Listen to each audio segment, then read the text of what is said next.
В интернете идет первая в России премия «Перепись четвероногих сотрудников. Котокультурная столица». Пользователи сети выбирают лучших усатых работников, которые трудятся в учреждениях культуры. Так представлены несколько номинаций. Это библиокотики, театральные коты, коты-вдохновители, пушистые котрудники, душа коллектива, а также музейные коты. В последней номинации за победу борется кот из Сыктывдина по кличке Пас Музеевич Налимов, который цепко охраняет ценности местного музея. С его котейшеством встретился Павел Королев. Музей истории и культуры Сыктывдинского района – настоящий кладезь знаний о родном крае. Впрочем, главный экспонат здесь все же кот по кличке Пас. В переводе с коми-языка «знак» либо «символ». Усатый-полосатый бережет музей от грызунов и даже помогает проводить экскурсии, но зачастую привлекает к себе больше внимания, чем музейные реликвии. К Пасу все относятся с нежностью и любовью, однако его котейшество не всегда бывает в хорошем расположении духа. Впрочем, сегодня он разрешил мне взять его на руки. Хотя обычно, когда незнакомые люди видят кота, сразу же стараются его поймать и потискать. Но за это он может сделать вам даже кусь, ведь в первую очередь он генеральный директор, а такому высокому статусу нужно соответствовать.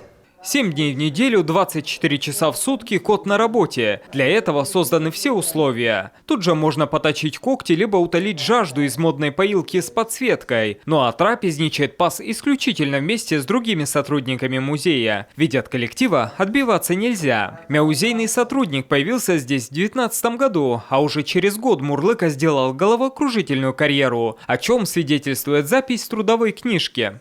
Здесь записано, когда он родился, 15 мая 2019 года, его образование высшее, как он был принят на работу сначала хранителем музейных предметов, а потом стал младшим научным сотрудником, потом стал старшим и назначен генеральным директором.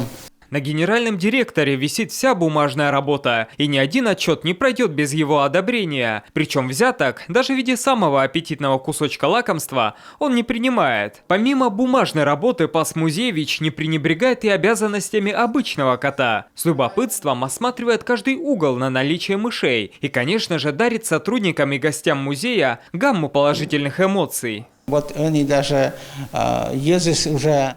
Сейчас многие посетители знают, что у нас есть усатый сотрудник. И это в республике первый музейный кот. Больше в коме этим никто не может похвастаться. Пас Музеевич очень часто принимает участие в различных конкурсах. Например, недавно он занял 2-е место в конкурсе «Мой ласковый нужный зверь». В интернете за него проголосовало более 3000 человек.